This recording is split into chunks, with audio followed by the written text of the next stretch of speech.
Okay hello दोस्तों, तो basically आज हम लोग आ चुके हैं एक एक्सपेरिमेंट में जिसका नाम है फ्रीक्वेंसी ऑफ एसी मेंस। अब यहाँ पे आपसे सवाल एक पूछा जा सकता है कि भैया एसी मेंस क्या चीज़ है, एसी मेंस का क्या मतलब है। तो हमारा जो ये घर का जो पावर सप्लाई है, ये पावर सप्लाई आपको मालूम है कि 220 से 240 वोल्ट के बीच में है अप्रॉक्सीमेटली। अब 220 230 पकड़ के चल सकते हैं इसे। अभी ये एसी है कि डीसी है? ये एसी है। ये जो सप्लाई हमारे घर में आ रही है ये एसी सप्लाई है। अब एसी सप्लाई की कुछ तो फ्रीक्वेंसी रहती है, कुछ तो फ्रीक्वेंसी होती है ना। तो वो जो फ्रीक्वेंसी है उसे फ्रीक्वेंसी ऑफ एसी मेंस कहते हैं। और हमारे इंडिया में वो जो फ्रीक्वेंसी दी गई है 50 हर्ट्ज दी गई है। कितनी? 50 हर्ट्ज। तो 50 हर्ट्ज है पावर सप्लाई की फ्रीक्वेंसी। यूएसए में 60 हर्ट्ज है। यूएसए में कितना है? 60 हर्ट्ज। यूएसए में 60 हर्ट्ज है। Are you understanding it? India में कितना हर्ट्ज है? 50। ओके, यूएसए में कितना है? 60 हर्ट्ज है। यहाँ का वोल्टेज डिफरेंट है, अमेरिका का वोल्टेज डिफरेंट है। यहाँ पे 220 चलता है, वहाँ पे 110 चलता है, 110 चलता है। It's okay, it's completely fine. Now listen very carefully कि ये जो चीज़ है, ये जो चीज़ है, इसका नाम है सोलेनॉइड। ये सोलेनॉइड है। सोलेनॉइड क्या होता है? खाली कोई भी एक पाइप ले लो, पीवीसी का पाइप ले लो, लकड़ा ले लो, कोई भी एक इंसुलेटर ले लो और उस पर तार बांध दो, उस पर वायर्स बांध दो, तो that's a solenoid. Are you understanding it? अब वो जो तार बांध दिए उसमें करंट छोड़ना है, तो इसको हम करंट देंगे। करंट कहाँ से देंगे? यहाँ पे आप सामने देख सकते हैं, ये दो ऐसा नॉब्स लगे हुए, स्क्रू लगे हुए हैं, ठीक है। तो बेसिकली इसको हमने वायर जो है यहाँ पे कनेक्ट कर दिया है पावर सप्लाई में। Are you understanding it? तो बेसिकली ये एसी वाला है और ये डीसी वाला है। ये ड्यूअल सप्लाई है। Dual supply in the sense dual type of supply. AC भी दे सकता है, डीसी भी दे सकता है। तो ये जो है पार्ट, ये एसी वाला पार्ट है। देख सकते हैं हम इसमें दोनों ब्लैक बना हुआ है। प्लस माइनस का ऐसा कोई चक्कर नहीं है, इसमें कोई सा भी वायर किधर भी लगा सकते हैं, बिकॉज एसी सप्लाई है ये। और ये डीसी है, इसमें प्लस माइनस है, इसमें लाल और काला जानबूझ के इसलिए अलग करके दिया हुआ है। तो लेकिन हमें डीसी यूज नहीं करना है ना, हमें तो एसी जो पावर सप्लाई आ रही है उसकी फ्रीक्वेंसी क्या है वो चेक करना। अब मैं इसे हाथ हिला रहा हूँ, इसका ये मतलब नहीं कि तार के अंदर इलेक्ट्रॉन ऐसे उछल रहे हैं, नहीं। इलेक्ट्रॉन ऑसिलेट कर रहे हैं ऐसे। इलेक्ट्रॉन 50 बार, एक अभी हुआ, 2 3 4 ऐसे करके इलेक्ट्रॉन 50 बार हिलते हैं एक सेकंड में। 50 बार इलेक्ट्रॉन हिलते हैं एक सेकंड में। समझ में आ रहा है? तो ये वो जो 50 बार हिलते हैं, तो बेसिकली वो चीज़ हम यहाँ पर देखने की कोशिश करेंगे, वही चीज़ हम यहाँ पे देखने की कोशिश करेंगे। इलेक्ट्रॉन्स 50 बार हिलते हैं तो 50 बार करंट का डायरेक्शन बदलता है। इलेक्ट्रॉन्स 50 बार हिलते हैं तो करंट का डायरेक्शन 50 बार बदलता है, करंट का डायरेक्शन। अब करंट का डायरेक्शन जब 50 बार बदलेगा तो ये जो सोलेनॉइड है, सोलेनॉइड के बीच में बनती है मैग्नेटिक फील्ड। क्या बनती है? Magnetic field. सोलेनॉइड के बीच में मैग्नेटिक फील्ड बनती है। भैया सोलेनॉइड जो है उसके बीच में मैग्नेटिक फील्ड बनती है। एक मिनट बुक दिखाइए, पेंसिल दीजिए। ये देखिए, ये हो गया हमारा सोलेनॉइड। ये सोलेनॉइड है, ठीक है। अरे कोई भी एक इंसुलेटर ले लो, कोई भी पाइप ले लो, उसके ऊपर से तार बांध दो ना, ऐसी वाइंडिंग्स कर दो, तो ये बन गया सोलेनॉइड। अब सोलेनॉइड में करंट छोड़ोगे तो उसमें बीच में ऐसा मैग्नेटिक फील्ड बनेगी। समझ में आ रहा है? मैग्नेटिक फील्ड बनेगी। Are you understanding it? तो अभी जो मैग्नेटिक फील्ड बनी है सोलेनॉइड के अंदर, वो भी तो ऑल्टरनेट करेगी ना 50 बार। अरे जब तुम करंट का डायरेक्शन बदल रहे हो, सुनो, इसको तुमने कनेक्ट कर दिया, सोलेनॉइड को कनेक्ट कर दिया एसी पावर सप्लाई से। सोलेनॉइड, अरे भैया सोलेनॉइड बहुत सिंपल चीज़ है। अगर नहीं समझ में आ रहा है फिर से बना देता हूँ। देखो, ऐसा एक पाइप लिया गया है, मान लो, उसके ऊपर से तार बांध दिया गया है, ठीक है। इस तार में एक सप्लाई कनेक्ट कर दी गई है, पावर सप्लाई। ये पावर सप्लाई करंट कभी इधर से छोड़ती है तो कभी इधर से छोड़ती है। तो करंट का डायरेक्शन बदल रहा है ना, कभी करंट ऐसे जा रहा है, कभी करंट ऐसे आ रहा है, कभी ऐसे जा रहा है, कभी ऐसे जा रहा है। अरे जब 50 बार ये बदलेगा डायरेक्शन तो 50 बार करंट का डायरेक्शन इसमें भी बदलेगा। तो 50 बार मैग्नेटिक फील्ड भी अपना नॉर्थ साउथ बदलेगी ना। कभी नॉर्थ इधर आ रहा है और साउथ इधर, और कभी नॉर्थ इधर आ रहा है और कभी साउथ इधर, ऐसा 50 बार होगा। Are you understanding it? तो 50 बार बदलेगी मैग्नेटिक फील्ड। खोपड़ी में घुस रही बात है आप सभी के कि नहीं? गुड। तो 50 बार जब मैग्नेटिक फील्ड अपना डायरेक्शन बदलेगी, अब सुनिए, अब सुनिए, यहाँ देखिए ध्यान से, यहाँ पे इस ध्यान से देखिए, रॉड दिखाई दे रही है आपको, ये मे बी आयरन से बनी है। वैसे कहा जाता है कि स्टील ले लेंगे तो ज़्यादा बेटर है, स्टील हो या फिर ऐसा कोई भी मटेरियल जो बहुत अच्छे से मैग्नेटाइज होता हो, कोई भी ferro magnetic material. Now listen very carefully ये जो रॉड है, ये रॉड, ये नीचे ना एक एंड पर है ना एक स्क्रू से टाइट की गई है, एक तरीके का स्क्रू है जिससे ये रॉड टाइट की गई और एक एंड से फ्री छोड़ी गई है, एक एंड से फ्री छोड़ी गई है, ठीक है। ये रॉड मैग्नेटाइज हो रही है। सुनो, ये है अपना सोलेनॉइड। सोलेनॉइड में ऐसे, अरे पाइप रखा हुआ है, पाइप पे धागा बांधा, मतलब धागा नहीं, तार बांधा हुआ है, करंट छोड़ रहे हैं उसके अंदर। अब जो करंट छोड़ रहे हैं, सुनो, तो वो क्या कर रहे हैं ना, इस रॉड को मैग्नेटाइज कर रहे हैं। तो ये रॉड है ना, मतलब इसका नॉर्थ साउथ बदल रहा है, रॉड का भी नॉर्थ साउथ बदल रहा है 50 बार, 1 सेकंड में 50 बार। अरे जब इसका नॉर्थ साउथ बदलेगा सोलेनॉइड का, तो रॉड का भी नॉर्थ साउथ बदलेगा ना 50 बार। अब जब इसका नॉर्थ साउथ बदलेगा तो इसके सामने जो ये लोग रखे हुए हैं मैग्नेट्स, सुनो, इनका नॉर्थ साउथ तो फिक्स है, इनका नॉर्थ साउथ तो फिक्स है, लेकिन इसका नॉर्थ साउथ बदल रहा है। तो इन दोनों के आपस में इंट्रैक्शन की वजह से, एक तो ये मैग्नेट्स का इंट्रैक्शन, इसके साथ ये भी मैग्नेट बन जाता है। जब करंट चालू करते हैं ये भी मैग्नेट बन जाता है, मैग्नेटाइज हो जाता है। Are you understanding it? Listen, magnetic field में रखने से फेरोमैग्नेटिक मटेरियल मैग्नेट बनता है, ये बात बिल्कुल सच है। इस बात का सबूत क्या है? बचपन में आपको याद होगा कि आप एक मैग्नेट लिया करते थे, वो मैग्नेट से आप है ना 1 रुपये का कॉइन चिपकाया करते थे। अब बेसिकली मैं कह रहा हूँ कि मैग्नेट से कॉइन तो चिपका, लेकिन कॉइन खुद मैग्नेट बन गया है। कैसे? आप उस कॉइन से एक और कॉइन चिपका सकते हो, आप 2 कॉइन उठा सकते हो। Are you understanding? तो कॉइन से कॉइन चिपका रहे हो, मैग्नेट से नहीं चिपका डायरेक्टली। मैग्नेट से एक कॉइन चिपकाया, लेकिन उस कॉइन से दूसरा कॉइन भी चिपक रहा है, इसका मतलब वो कॉइन भी मैग्नेट बन चुका है। Are you understanding it? तो basically ferromagnetic material magnetic field रखने से, इनफैक्ट मैग्नेटिक फील्ड में रखने से बन जाता है मैग्नेट। तो ये भी मैग्नेट है और ये भी मैग्नेट है, और जब इसकी मैग्नेटिक फील्ड बदलेगी 50 बार, तो ये उसको धक्का मारेंगे, और जब धक्का मारेंगे तो हिलेगा, वाइब्रेट करेगा। तो ये बंदा 50 बार हिलता है 1 सेकंड में। Are you guys understanding it? ये बंदा 50 बार 1 सेकंड में हिलता है। अब जब ये बंदा हिलेगा, अच्छा बाय द वे इसको हम लोग ट्रांसवर्स अरेंजमेंट बोलते हैं। क्या बोलते हैं इसको? ट्रांसवर्स अरेंजमेंट बोलते हैं। अच्छा, ट्रांसवर्स काहे बोला जा रहा है? Listen very carefully. इसको ट्रांसवर्स क्यों बोल रहे हैं, सुनिए। वायर की लंबाई इधर है ना, मतलब वायर बोले तो थ्रेड, सॉरी वायर नहीं है, थ्रेड है। थ्रेड की लंबाई इधर है, थ्रेड की लेंथ इधर है, लेंथ। लेकिन उसके यहाँ पे ऐसे वाइब्रेशन दिया रहा है, ऐसे हिलाए जा रहे हैं, ऐसे लंबाई इधर और हिलाया जा रहा है ऐसे। अरे ये बंदा आगे पीछे हिलेगा इस मैग्नेट की वजह से। Are you guys understanding it? इस मैग्नेट की वजह से, इन मैग्नेट्स की वजह से ये बंदा आगे पीछे हिलेगा। तो बेसिकली जब ऐसे हिलेगा और लंबाई ऐसे है, तो ये जो है परपेंडिकुलर हिल रहा है ना, लेंथ है ऐसी, हिल रहा है परपेंडिकुलर, लेंथ है ऐसी, परपेंडिकुलर हिल रहा है। तो ट्रांसवर्स वर्ड परपेंडिकुलर मोशन के लिए इस्तेमाल किया जाता है। Are you understanding this point? समझ में आ रही बात है आप सभी की? अब जब मैं इसे ऐसे रख दूंगा, सपोज एक बार ऐसे भी करना है एक्सपेरिमेंट, तो इसे कहेंगे लॉन्जिट्यूडनल, क्योंकि अब ये मैग्नेट जब इसे पुश करेंगे तो ये ऐसे हिलेगा ना, और लंबाई भी तो ऐसी है ना। अरे लेंथ भी ऐसी, हिल भी ऐसे रहे, लेंथ भी ऐसी, हिल भी ऐसे रहे, तो longitudinal arrangement. Are you understanding it? और जब ऐसा रखा तो लेंथ ऐसी और हिल ऐसे रहे। समझ में आ गया? लॉन्जिट्यूडनल ट्रांसफर समझ में आया? अब यहाँ पे एक और इंपॉर्टेंट बात डिस्कस करने लायक ये है कि एक है ना पावरफुल हॉर्सशू मैग्नेट भी रख दिया जाए। इन 2 कमज़ोर बार मैग्नेट्स के बजाय एक पावरफुल हॉर्सशू मैग्नेट रख दिया जाए, जिसके नॉर्थ साउथ ऐसे करके लगे हुए हों।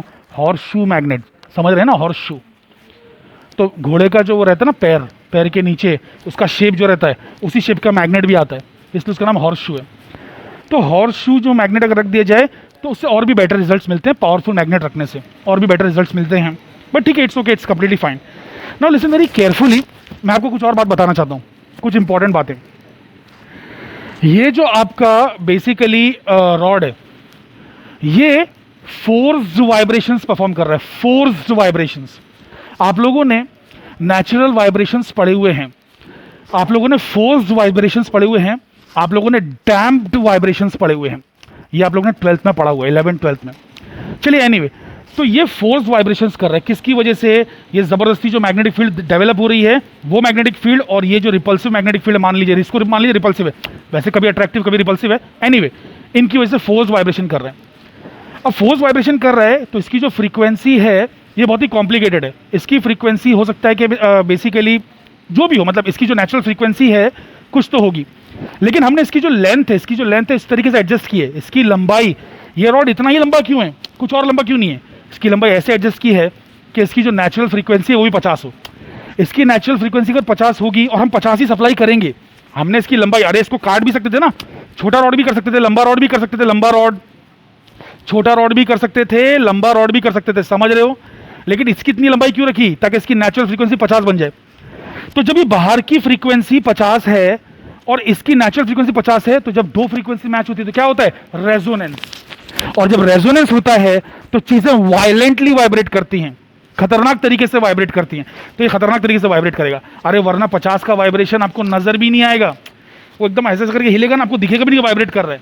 लेकिन ये वायलेंटली वाइब्रेट करता है क्योंकि इसकी नेचुरल फ्रीक्वेंसी भी 50 है। खोपड़ी में घुस रही बात है आप सभी के। तो इस तरीके से ये प्रकार से अरेंजमेंट बनाया गया है। Are you guys understanding it? ठीक है, तो अब हम लोग क्या करेंगे कि बेसिकली, अच्छा, और फ्रीक्वेंसी के बारे में और भी बात सुन लीजिए। दो फॉर्मूले हैं, देखिए ये हो गया। ओके, तो अब देखिए जरा सुनिए, ट्रांसवर्स अरेंजमेंट जो है, ट्रांसवर्स अरेंजमेंट और लॉन्जिट्यूडनल अरेंजमेंट, ये दोनों की फ्रीक्वेंसी के फॉर्मूले में थोड़ा फर्क है। ये देखिए इसकी फ्रीक्वेंसी का फॉर्मूला क्या है? n = 1/2L √T/m। ये इसकी फ्रीक्वेंसी है ट्रांसवर्स अरेंजमेंट की। क्यों? क्योंकि ध्यान से सुनिए, ध्यान से सुनिए, सभी लोग मेरे हाथ की तरफ देखेंगे। तो ट्रांसवर्स जब अरेंजमेंट रखा है, इसको ट्रांसवर्स अरेंजमेंट बोलते हैं। जब मैग्नेट्स है ना, बेसिकली इसके लेंथ के परपेंडिकुलर हैं, ठीक है, परपेंडिकुलर है ना। अरे लंबाई ऐसी है, लंबाई ऐसी है धागे की, और मैग्नेट ऐसे हैं, परपेंडिकुलर हैं। तो बेसिकली इसमें होता क्या है ना कि ये जब एक ऑसिलेशन कंप्लीट करेगा ना, ये बंदा हिलके, ये हिलके जब एक ऑसिलेशन कंप्लीट करेगा, तब बेसिकली इसके जो थ्रेड की जो फ्रीक्वेंसी है ना, उसका भी ऑसिलेशन एक कंप्लीट होगा। ये एक ऑसिलेशन कंप्लीट करेगा तो इसका भी एक ऑसिलेशन कंप्लीट होगा। तो बेसिकली जो फ्रीक्वेंसी है एसी मेंस की, वो इसकी फ्रीक्वेंसी के बराबर है और थ्रेड की फ्रीक्वेंसी के बराबर है। लिसन वेरी केयरफुली, थ्रेड की फ्रीक्वेंसी और इसकी फ्रीक्वेंसी सेम है। लेकिन जब मैं इसको ऐसे रखूंगा, तो ये जब इसको ऐसे धक्का मारेगा ना, जब इसको ऐसे धक्का मारेगा, सुनो, इसको धक्का मारेगा, ये यहाँ से चलना शुरू होगा, लेकिन ये वहां पहुंच चुका है, ये रिलैक्स हो गया। सुनो, फिर वापस आएगा तो धक्का मारेगा, देखो ऐसे, ये ऐसे हिलेगा, ये ऐसे हिलेगा। लेकिन उसके जब इसका एक ऑसिलेशन कंप्लीट होता है ना, तो इसका सिर्फ आधा ही कंप्लीट होता है, इसका आधा ही कंप्लीट होता है। फिर ये फिर से पुश करता है, फिर से ऑसिलेशन जाता है, तब एक ऑसिलेशन कंप्लीट होता है। मतलब इसके दो ऑसिलेशंस में इसका एक ऑसिलेशन है। लिसन, बहुत ज़्यादा थियरी प्रैक्टिकल में समझाने का मेरे पास बिल्कुल भी टाइम नहीं है, लेकिन मैं आपको सिंपल सी बात बोल रहा हूँ कि जब लॉन्जिट्यूडनल अरेंजमेंट में रखेंगे ना, तो इसकी फ्रीक्वेंसी है ना, इसकी फ्रीक्वेंसी जो कि असलियत में एसी मेंस की फ्रीक्वेंसी है, पावर सप्लाई की फ्रीक्वेंसी है, इसकी फ्रीक्वेंसी से दुगनी है। कब? लॉन्जिट्यूडनल अरेंजमेंट में, यानी कि इसकी आधी है। इसका एक ऑसिलेशन हिल जाएगा ये पूरा, और इसमें ये ना सिर्फ आधा ही हिल पाएगा। ये ऐसा जाता है, पुली से टकरा के वापस आता है, ये जाएगा क्रेस्ट, पुली से टकरा के वापस आएगा ट्रफ, आर यू अंडरस्टैंड? टकराएगा, ऐसे वापस आएगा। लेकिन इसके एक ऑसिलेशन में सिर्फ ये आधा ही कंप्लीट कर पाता है। तो इसके दो ऑसिलेशंस के बराबर इसका है। तो अब एक सेकेंड, तो धागे की जो हिलने की फ्रीक्वेंसी है, धागे की हिलने की फ्रीक्वेंसी, उसका फॉर्मूला तो होता है n = 1/2L √T/m।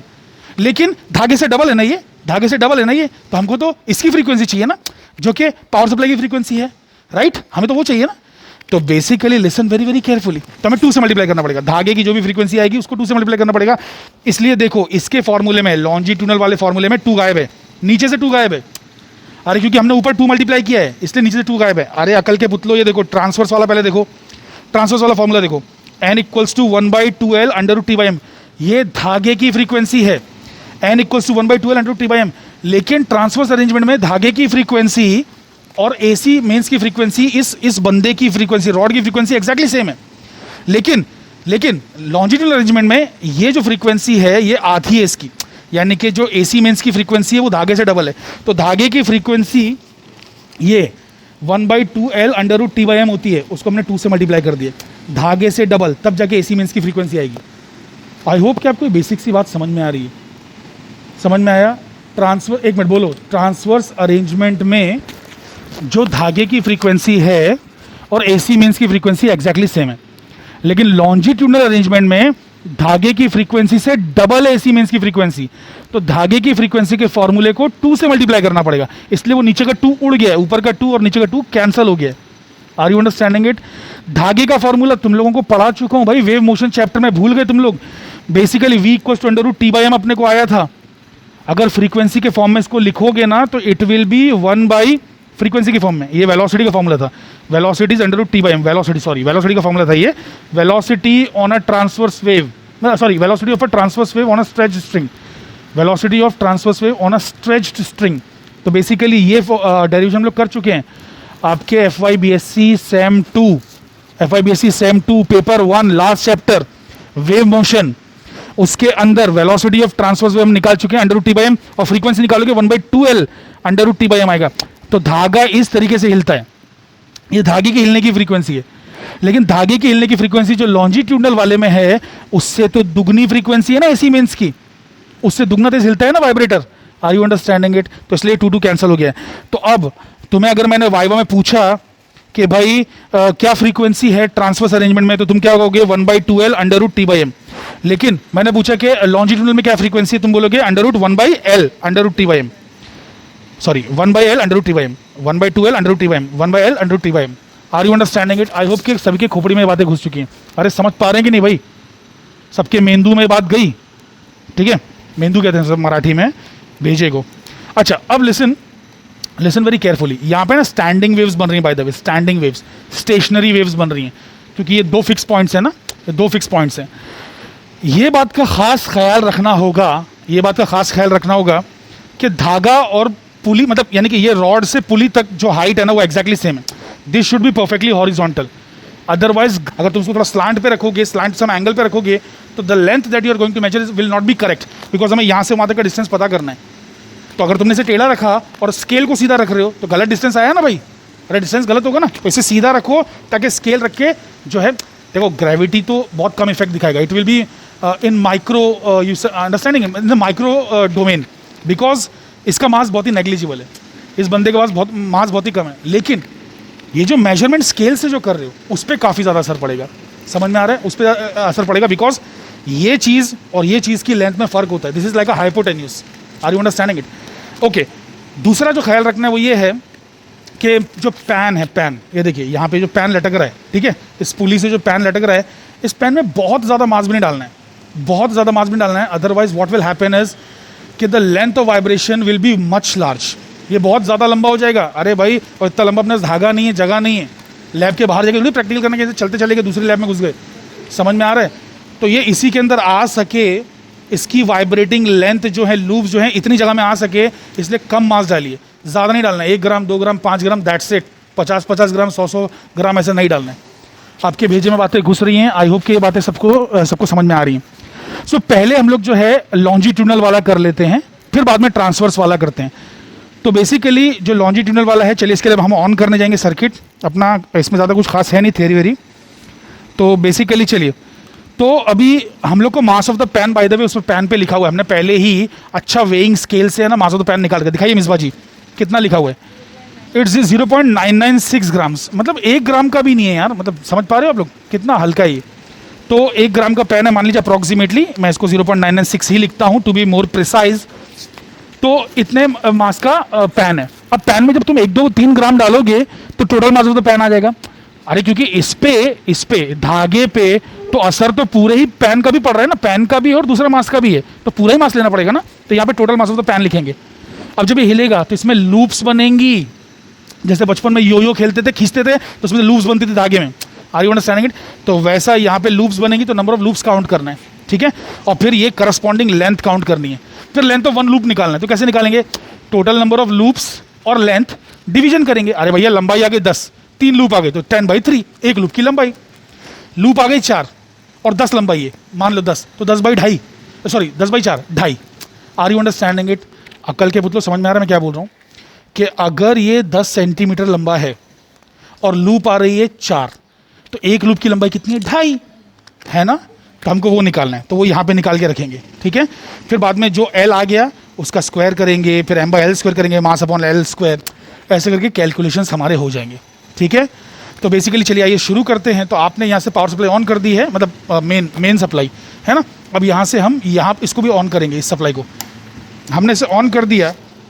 अब आप यहाँ पे देख सकते हैं कि हल्के फुल्के छोटे मोटे वाइब्रेशंस यहाँ पे हो रहे होंगे।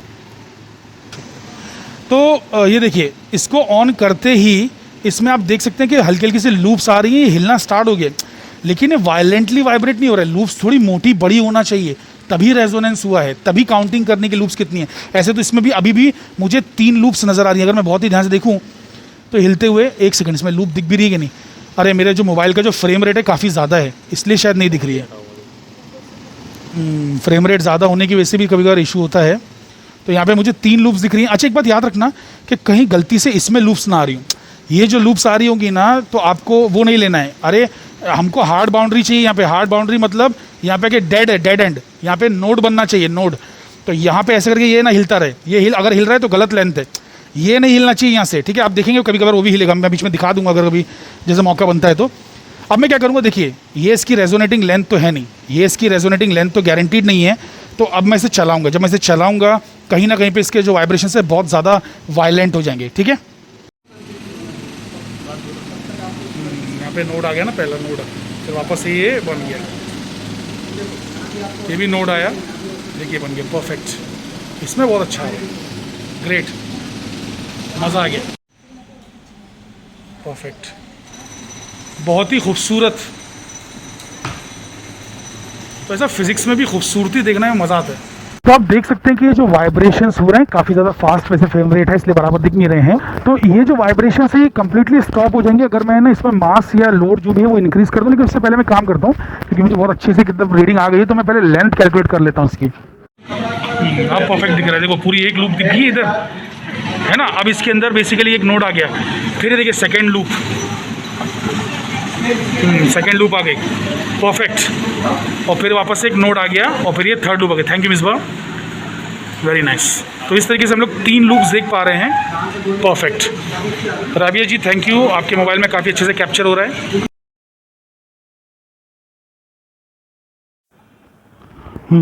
ठीक है, तो वाइब्रेट हो रहा है अच्छे तरीके से ये। अब यहाँ से यहाँ तक लेंथ हम ले लेते हैं। तो भैया यहाँ पे कितना दिख रहा है, ये 0 है, ठीक है, इधर ही पकड़े रहिए।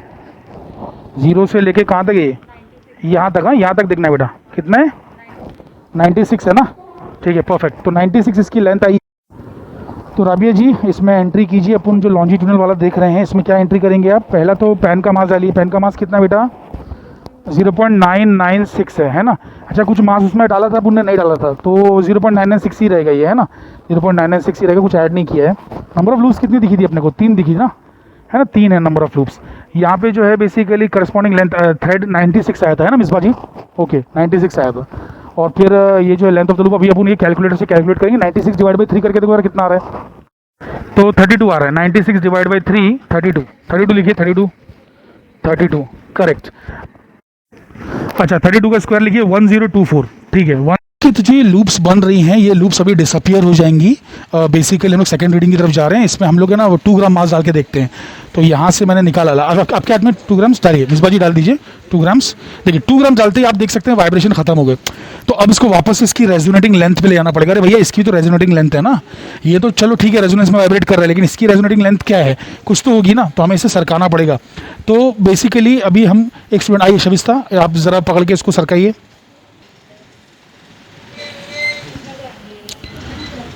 इस डायरेक्शन में कुछ हो नहीं रहा है, ऑपोजिट डायरेक्शन में जाइए।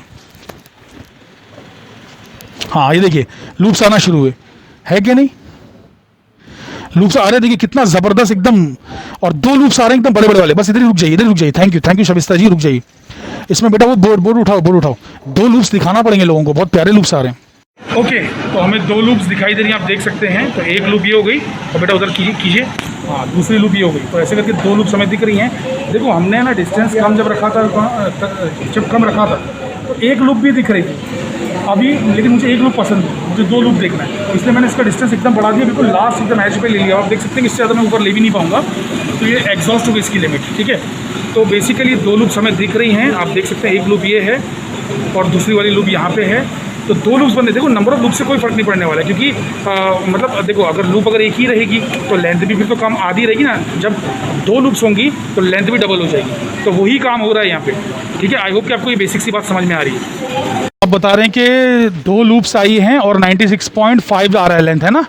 चलिए ठीक है, नोट कर लेते हैं इसे। तो जो सेकेंड रीडिंग हमको आई थी, देखिए मास ऑफ द पैन तो भाई 0.996 ही है, और यहाँ पे 1 ग्राम नहीं 2 ग्राम था ना, कितना ग्राम हमने ऐड किया था, देखो ज़रा चेक करो कितना ग्राम है वो।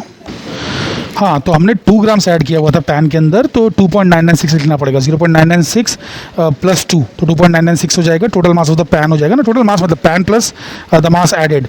नंबर ऑफ लूप्स हमें सिर्फ 2 ही दिखाई दी थी, आपने अभी देखा, और लेंथ आई थी 96.5 सेंटीमीटर। तो एक लूप जो है वो इससे डिवाइड करना पड़ेगा, 2 से डिवाइड करना पड़ेगा। नंबर ऑफ लूप्स कितनी है, 2 है ना। लेंथ कितनी 96.5, तो 96.5 divide by 2, L by P, capital L by P, तो स्मॉल एल आ जाएगा, स्मॉल एल है ना। स्मॉल एल क्या है, लेंथ ऑफ 1 लूप, ये कितना है capital L by total number of loops P। तो बेसिकली 14.25 आ गया। अब इसका स्क्वायर करना पड़ेगा, तो 2328 इसका स्क्वायर आ रहा है। अब m अपॉन एल स्क्वायर करना है, m अपॉन एल स्क्वायर मास पर लेंथ स्क्वायर। तो मास कितना है 2.996 divide by length square 2328, 2.996 divide by 2328, तो हमें आ रहा है 12.87 इंटू 10⁻⁴। पिछला वाला आया था 9.72 इंटू 10⁻⁴। चलिए अब इस तरीके से मैं सारी रीडिंग्स करके फिर बाद में आपको फाइनल दिखाता हूँ। तो मास जो है बेसिकली अभी हम लोग ने 4 ग्राम कर दिया है, और 4 ग्राम में जो है ना सिर्फ सिंगल एक अकेली लूप आ रही है, सिर्फ अकेली लूप, सिंगल लूप है ये सामने। इसको मैं थोड़ा और अच्छे से दिखाता हूँ स्लो मो करके, एकदम परफेक्ट दिख रही है, मज़ा आ गया। सिंगल लूप है, इसकी अब लेंथ निकालते हैं। ओके, तो थर्ड रीडिंग जो हमें आई है बेटा, हमने कितना 4 ग्राम डाला था ना अंदर, है ना शबिस्ता, तो 4.996 हो जाएगा ये, और ये तो 0.996 का पेन था ही, और एक ही सिंगल लूप आई हमें, और डिस्टेंस आया 69 सेंटीमीटर का। तो चलिए अब इसको कैलकुलेटर से भी कैलकुलेट करता हूँ, तो कैलकुलेटर पे ज़रा नज़र फोकस बनाए रखिए। तो यहाँ पे है 69, अच्छा इस कैलकुलेटर की ज़रूरत ही क्या है, एक ही तो लूप है, तो 69 डिवाइड बाई 1 69 ही आएगा। हाँ, एल स्क्वायर के लिए ज़रूरत पड़ेगी, तो 69 का स्क्वायर जो है मैंने किया, तो स्क्वायर में 4761 आ रहा है, 4761, और मेरा मास कितना था 4.996। तो चलिए मैं डिवाइड करता हूँ, तो 4.996 डिवाइड बाई 4761, तो it is going to be 1.049 into 10⁻³ यानी कि 10.49 इंटू 10⁻⁴, है ना, 10.49 इंटू 10⁻⁴ इसको मैं कह सकता हूँ। तो देखिए मैं यहाँ पे लिख रहा हूँ 10.49 इंटू 10⁻⁴, है ना। तो आप देख सकते हैं हमारी रीडिंग्स काफ़ी खूबसूरत आ रही है। ये भी देखिए 9.72 का मतलब भी 10 हो गया, ये 12.87 थोड़ा सा ज़्यादा है, बट कोई बात नहीं, 12 है, 10 ये 10 है, ये 12 है, और ये वापस से 10 आ गया, तो अप्रॉक्सीमेटली सब सेम रीडिंग्स आ रही है, तो हमारा मीन जो है एक अच्छा वैल्यू आ जाएगा, ठीक है। तो हम लोग सही रास्ते पे हैं, अगर यानी कि सारी रीडिंग सिमिलर आने लगे m/l स्क्वायर, तो हम सही रास्ते पे चल रहे हैं, ठीक है। चलिए इसी तरीके से फोर्थ रीडिंग भी हम लोग जो है बेसिकली निकाल। तो आई होप कि आपको ये बात समझ में आ रही है कि जो नंबर ऑफ लूप्स है ना उनसे फ़र्क नहीं पड़ेगा, क्योंकि अगर नंबर ऑफ लूप्स बढ़ेंगी तो लेंथ भी बढ़ जाएगी, तो लेंथ पर यूनिट लूप वो सेम ही आने वाला है। चलिए एनीवे जो भी है, तो बेसिकली मतलब यानी कि उतना ही आने वाला है। इसे एक ही रीडिंग की बात कर रहा हूँ मैं आगे ये अलग अलग रीडिंग्स को कंपेयर नहीं कर रहा हूँ। आपने अगर कोई भी मास डाला, जैसे हमने 5 ग्राम डाला था, तो उस 5 ग्राम के लिए अगर आपको एक लूप आ रही है तो फिर इसकी आधी लेंथ आएगी, 2 लूप आ रही है तो ये वाली लेंथ आ जाएगी, 4 लूप आ रही है तो इसकी डबल लेंथ आएगी, मतलब ऐसा हो जाएगा। तो यानी कि length per unit loop same ही आने वाला है, तो उससे आप बिल्कुल भी डरिएगा मत। तो इसका हमने कैलकुलेशन किया तो ये 12.5 आ रहा है। तो ये देखिए ये चारों रीडिंग का हम मीन निकालेंगे, तो मीन कितना आ रहा है बेटा, तो 11.395 आ रहा है ना, 11.395, तो हम नोट कर लेंगे। तो हम नोट कर चुके हैं 11.395 इंटू 10⁻⁴।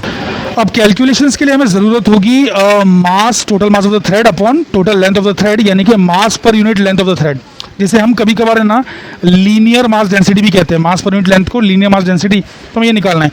तो हमने यही थ्रेड का मतलब 10 मीटर का है ना, 10 मीटर का हमने लंबाई लिया था, 10 मीटर यानी कि 1000 सेंटीमीटर, तो उसका मास है ना आधे ग्राम से भी थोड़ा कम आया था, 0.485 हमने यहाँ पे नोट कर रखा है।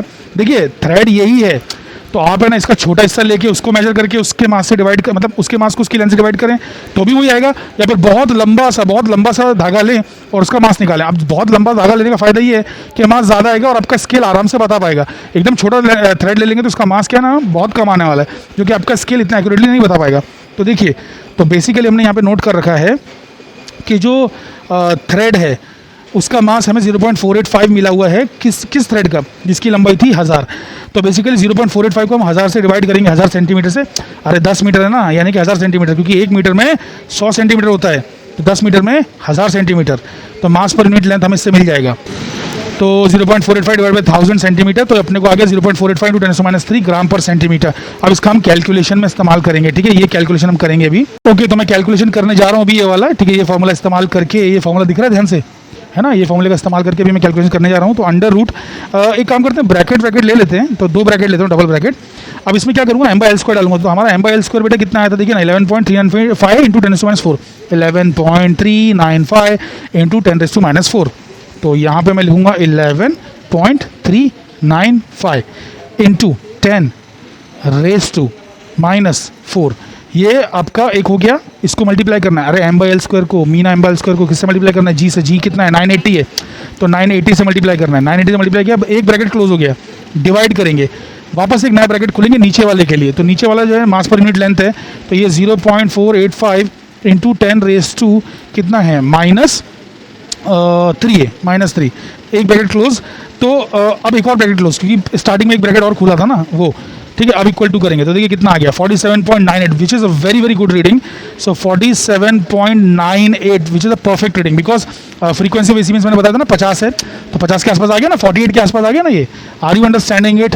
तो बेसिकली इस तरीके से हमारा जो है बेसिकली लॉन्जिट्यूडनल वाला पार्ट कंप्लीट हो गया. अब हम लोग जाएंगे ट्रांसवर्स वाले पार्ट पे.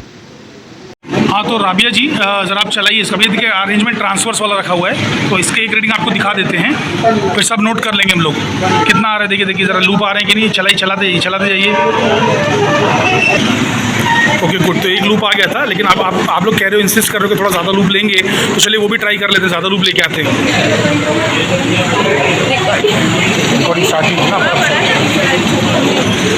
तो देखिए 3 ऐसा ट्रांसवर्स लूप्स आ चुकी हैं, एकदम पतली पतली. इनका हिलने का जो एम्पलीट्यूड जो है ना वो बहुत कम है, लेकिन टोटल मिला के 3 लूप्स आ चुकी है.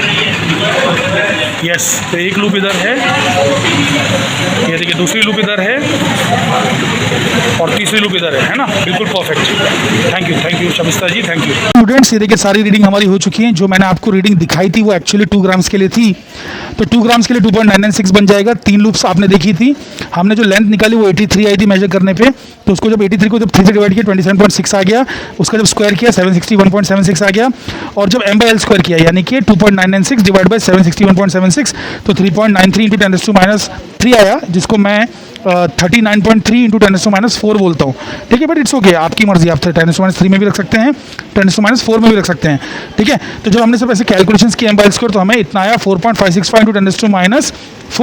और जब हमने इस मीन का इस्तेमाल किया और मतलब ट्रांसवर्स वाले फॉर्मूले में डाला, तो ट्रांसवर्स वाले फॉर्मूले में आप देख सकते हैं मीन m/l² इंटू g/4m जो है, इसका हमें आंसर देखिए आप देख सकते हैं 4.565 इंटू 10⁻³ ये तो मीन आया था ना भाई, ये मीन आया था. तो ये लेके 980 से मल्टीप्लाई करके डिवाइड बाई जो ये देखो यहाँ पे 4m लिखा हुआ है, यहाँ पे 4 लिया, और m की वैल्यू वही mass per unit length of the thread 4.85 into 10⁻⁴. तो ये डालने के बाद हमें जो कैलकुलेशन करने का आंसर आया 48 आया है. तो 48 hertz which is a fantastic answer. तो बेसिकली हमको ट्रांसवर्स वाले में भी 48 आया था, लॉन्जिट्यूडनल वाले में भी 48, मतलब लॉन्जिट्यूडनल वाले में भी 48 आया था, और ट्रांसवर्स वाले में भी अभी 48 आ गया है ना. तो इस तरीके से आप रीडिंग जो है ये इसको नोट कर सकते हैं, स्क्रीनशॉट ले सकते हैं. तो इस तरीके से जो है आप ये एक्सपेरिमेंट परफॉर्म करेंगे, जो कि बहुत ही फैंटास्टिक एक्सपेरिमेंट है. ये जो रॉड है ना भाई, ये रॉड को है ना आगे से पीट के ना पतला कर दिया गया, यहाँ से पतला कर दिया गया, उसमें होल बना दिया गया है ताकि इस पर वायर लगाया जा सके. तो ऐसी कुछ खास बातें हैं जो बारीक चीज़ें जो आपको नोट करना चाहिए. बाकी ये तो ठीक है, बार मैग्नेट्स हैं ही. तो इसमें आपसे सवाल है ना सॉलिनॉइड के बारे में पूछा जा सकता है कि भाई सॉलिनॉइड क्या होता है. आपसे टाइप ऑफ मैग्नेट्स पूछे जा सकते हैं कि भाई हॉर्सशू क्या होता है, फेरोमैग्नेटिक मटेरियल क्या होता है, what are other kinds of material, क्या होता है डायमैग्नेटिज्म, क्या होता है पैरामैग्नेटिज्म, व्हाट इज़ दिस, ये रॉड किस काम आती है, इसकी नेचुरल फ्रीक्वेंसी क्या है, ये what is the meaning of natural frequency, first of all what are forced oscillations, damped oscillations. तो इस तरीके से ऐसे करके क्वेश्चंस बहुत सारे बन सकते हैं इस चीज़ पे. फ्रीक्वेंसी ऑफ एसी मीन्स में फ्रीक्वेंसी क्या मतलब, how do define a frequency, what is the unit of frequency, how is it different from angular frequency. So ऐसे सारे क्वेश्चंस आपको पढ़ना चाहिए वाइवा के लिए. तो आई होप आपको आज का एक्सपेरिमेंट पसंद आया. तो ऐसे एक्सपेरिमेंट्स फ्यूचर में जो है बेसिकली पाने के लिए आप हमारे चैनल को लाइक सब्सक्राइब कर सकते हैं. Thank you very much.